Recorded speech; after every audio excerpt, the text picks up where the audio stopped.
Hello everyone. Back to the Quant Financial Engineering podcast. And I have quite a treat today because I have an interesting guest. We used to be colleagues at point in the past. Frank Van Gansbecky. I will let him introduce himself or how he wants to present himself. But we're here to talk about a letter that he sent out not too long ago to Mark Carney.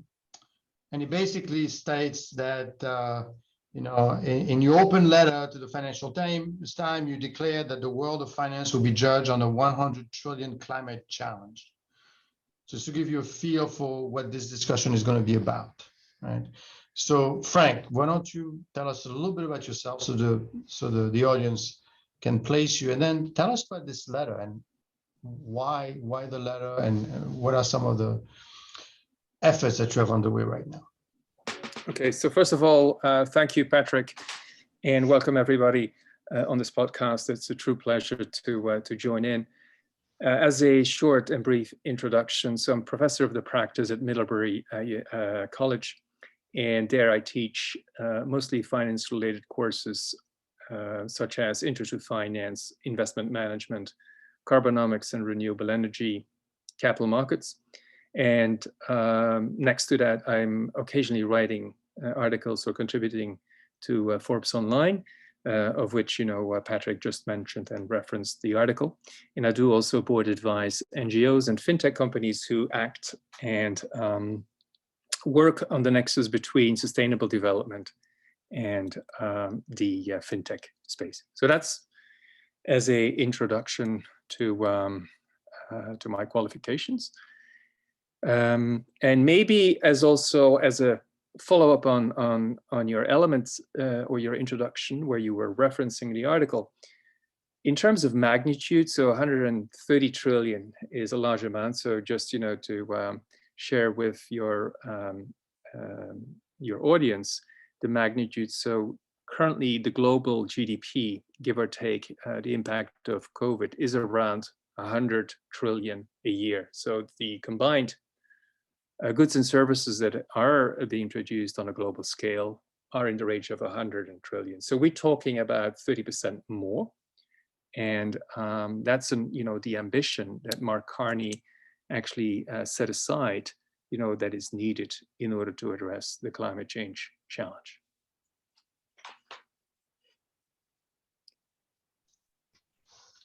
That's a lot of money. That is indeed a lot of money. So this is also why I actually wrote the article, and the inclination came in the first instance. I wanted to also express, some recognition for the leadership and the vulnerability he showed here, in the sense that he came forward. I mean, he is putting himself and his personal credibility at risk by advancing that number. And in the initial article in the FT, he actually stated that his ambition was about 100 trillion. So with the developments of the COP26, which COP26 is the conference of parties, and that's the number 26th one. So this is a UN, within the UN framework, where people are discussing mostly at this occasion in the conference in Glasgow about the formal execution of the treaty, the Paris 2015 treaty. So whereby all signatories to the treaty, so there's about 151 countries, actually articulated their magnitude of intent to reduce the global gas emissions, for each country. So you made a couple of points here. You bring up the $130 trillion climate challenge, and you also bring up price differentiation for carbon intensity. Yes. Yeah. So what I've tried to do with my letter, and again, is there is this overarching what we call the Glasgow Financial Alliance for Net Zero. So this is this is investment managers, financial institutions, insurance companies, and banks alike. What I've been trying to do is focus in on the net zero banking alliance. So this is a sub-segment, but it's not quantified, or the ambition is not detailed by Mark Carney at the stage of the writing of his letter, because he actually wrote the initial letter in the Financial Times. And so my whole rationale was actually to invite him to articulate what will be the magnitude of the individual banks, or the global banks for that matter. So there's about 44 global banks that signed this alliance, and they actually wanted to go forward. And one of my elements of reservation I had is how can he actually be announcing this magnitude in the absence of what I would call a pricing differentiation of carbon intensity? What do I mean by that? So first of all, I think we are in 2021 right now, and we are allocating risk capital, so equity capital, as well as credit in the form of bank loans, in a totally agnostic fashion about the carbon intensity of our counterparties, or of the bank's counterparties. And all this is actually framed, or actually is generated as a result of a paper that got the Nobel Prize in 1992. So this is a paper by Markowitz and Sharp about, and your audience might be familiar with the capital asset pricing model, so the CAPM model.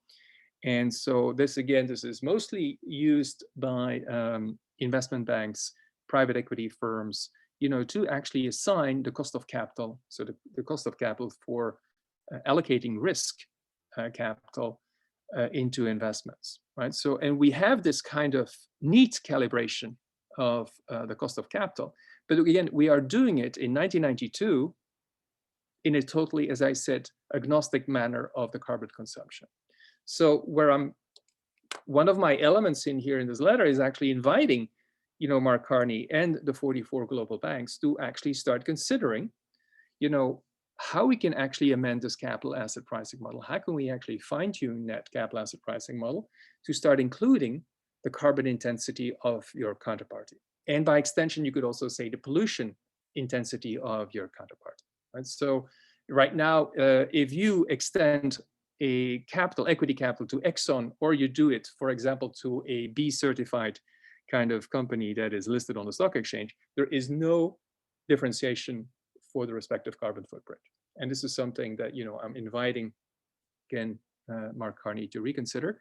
But it's also at the same time, at your audience, I think, this is Nobel Prize. This is the potential to have Nobel Prize winning power. Again, for any students who would like to work on the modification and the change of the capital asset pricing model, to start including a factor for carbon intensity when we price for the allocation of risk capital. That is most interesting, because we have done some project on multi-factor, if I'm French.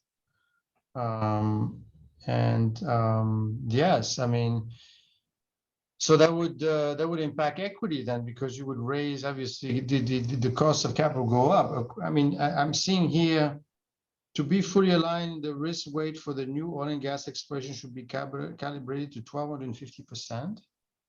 Yes, well, we have to, I think, let's go in different steps here. So the way, there's about two ways to go about this. First of all, I think it can be done through the pricing mechanism that banks or financial institutions deploy, and they could use an adapted or modified CAPM for that matter. So it could be a multi-factor, if I'm French, whatever. But I think, now we have scope 1, scope 2, and scope 3 calculations of those carbon emissions. So the numbers are there, right? So it's not something that we fail the data. I think we're just not, we have not yet had the inclination or the conviction to start, putting data into that modified formula. So that would be the first kind of step. And by extension, Patrick, it's also fair to say that, we have right now fairness opinions as we speak, as of today, fairness opinions which state that what is the true value of an acquisition or, of a change of hands of a legal entity is again taking place on the back of this CAPM, capital asset pricing model, again, totally absent of any carbon intensity inclusion into the pricing consideration. So that's the first thing. So the banks and the investment banks, whether they apply, it in their IPO pricing models or in the fairness opinions for signing M&A deals or for signing off M&A deals or private transactions, they could start, reallocating in a different manner or take into account that carbon intensity. What I then subsequently try to reference is the IEA, so this is the International Energy Agency, has stated in its report, in most recent report, that there is no more need to actually explore new oil and gas fields, right? So this is like, and so if you still would have financial institutions that still think otherwise and say, okay, let's go ahead and put some money into financing Mozambique and start, providing finance for their offshore oil and gas fields, then I think, the proposition should be from a prudential regulatory framework. So now I'm talking about central banks assigning capital to different different types of activities. There, I should say it should be a 12-50% kind of, or the equivalent of equity financing, or the, a one-on-one equity kind of capital charge for that type of activity. Okay, so that's a big topic on its own. We're going to need to do, I think, another session on that. That is quite interesting. And then you mentioned. Can I just add what I would like to say is the reason why would that be the case, right? So why would you actually put such an impairment or such an impeding kind of capital charge on this type of activity?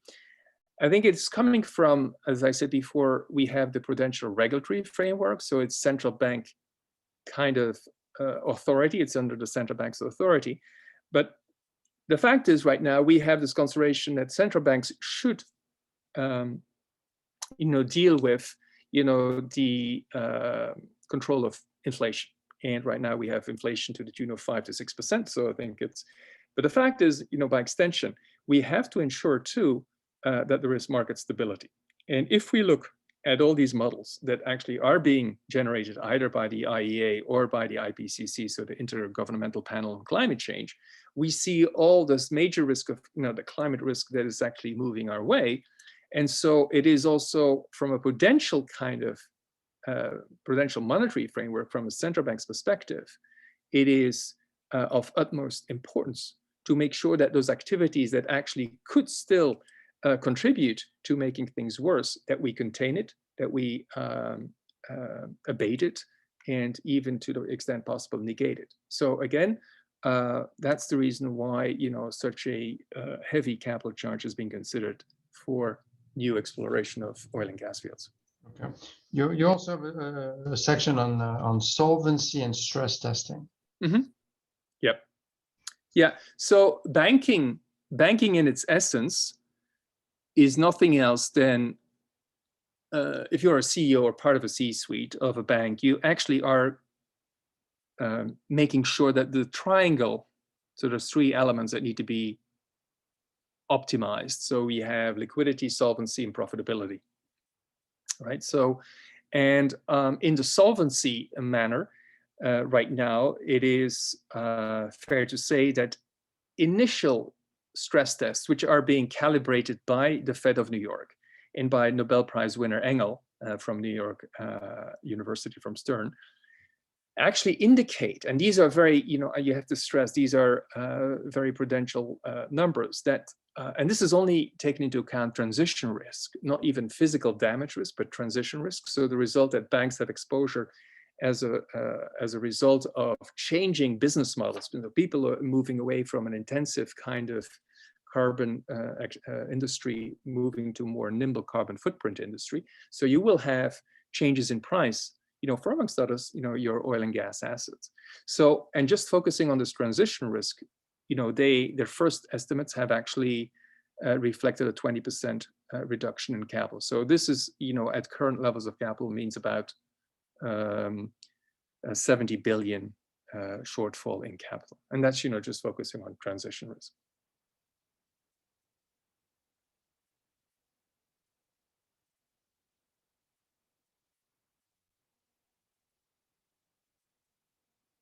Patrick, I can't hear you. Sorry, you also, there's also executive compensation, liquidity, more imperative and ethical code of conduct. What I will do, I will definitely post the link to that page in the podcast. Have you heard anything back yet? Is there any? Well, I think so far, yes, I have heard back. So there's people have taken a keen interest in. I have to say, not so much from the banking industry itself, which is not uncommon, right? Because you are actually inviting the banking industry to actually take control of certain challenges. But I think, from major newspapers and also from some NGOs, people have contacted me for further elaboration on my comments and my propositions. And so it's foremost here. The concern is that, the finance industry is in the middle. I think whether you hate or you like, the finance industry, it is part of our society, and it's actually there to, as I mentioned before, allocate capital. And so now that we have this emerging, well, it's not an emerging, I think it's it was already identified in 85 by Carl Sagan in 1985 as a result of his hearing or his presentation in front of Congress, that we had this major climate risk. But now we can see, I think it's becoming more tangible, more it's also more of concern by all parties involved. So it is also from there, from that perspective, important that the finance industry is, being called upon to address this issue, and that you also have private citizens express their concern in the absence of any tangible action. I mean, you're basically saying that we may be mispricing. There may be a huge mispricing going on in the market right now. That I am.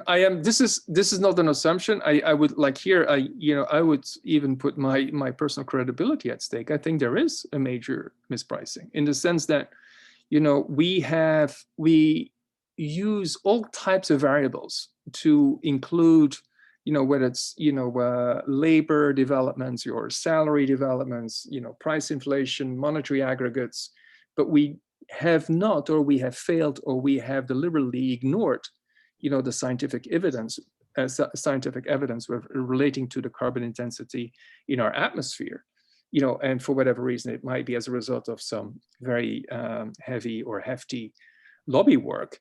On the other hand, there might also be the fact that we ignored it, or that we are not au fait with, climate science. I think it's, for most of the people that are working in the finance industry have a business background. Very few have a more scientific background. So I think maybe there's also a reason to it. But as it, for whatever reason, the outcome is, you're right, there is a mispricing, and a heavy mispricing that's taking place. Okay, now this is most interesting. I mean, we'll definitely have to follow up on this, because I don't want to make it too long, because we've got 30 minutes already. Let me see what type of let's spread the word, and let's maybe get a project out of this discussion, definitely, because you're talking mispricing, you're talking about cost of capital. A lot of the projects that we undertake have to do with arbitrage, right? Mispricing in the market, blockchain, yep, for example. The DeFi space, which you're very familiar with as well. Mm-hmm. That's also not being priced currently. No, not at all. Not at all. That's also so, that's another... and it's right there, but it's not very easily understood by everyone. And obviously, once it starts to be realized, then the markets are going to move in ways that we did not predict, or we did not understand. So this is that. So. I mean, Frank, any parting words for now? Well, I would say, so on a different and another project, I think I would like to share with your audience, and maybe we can do a bit more digging yep, in more deeper in the future, is also the project that we launched at COP26 in Glasgow. So this was at the climate conference, and it was called Beyond Bretton Woods. And with Beyond Bretton Woods, we are actually, first of all, very laudatory about, at the time they went in post-Second World War, the calamities that were endured, that you had a couple of financial institutions emerging, the World Bank and the IMF, and of course, the recognition of the dollar as the anchor currency. But now we see, when we revisit, the remits of the respective institutions, and we look at the multiple crises that we're facing, amongst others, the climate, the pandemic, the racial injustice, the mental health issues that we are faced with as a society, and the financial market instability. The question is, to what extent are these institutions that emanate from the original Bretton Woods still fit for purpose, to tackle those new challenges? And so this is a different project that we will revisit. So we'll have two major conferences in 2020, 2022, sorry, I should say. And we will also be looking at respective subjects that we will actually undertake some research on. One might be an IMF climate coin, but I'll keep your audience I'll tease your audience with this notion. And so we can cover in more detail at the next opportunity. Frank, thank you very much for your time. Patrick, it was a pleasure, as always. As always. And look forward to talking more. Yeah, definitely. And thank you very much.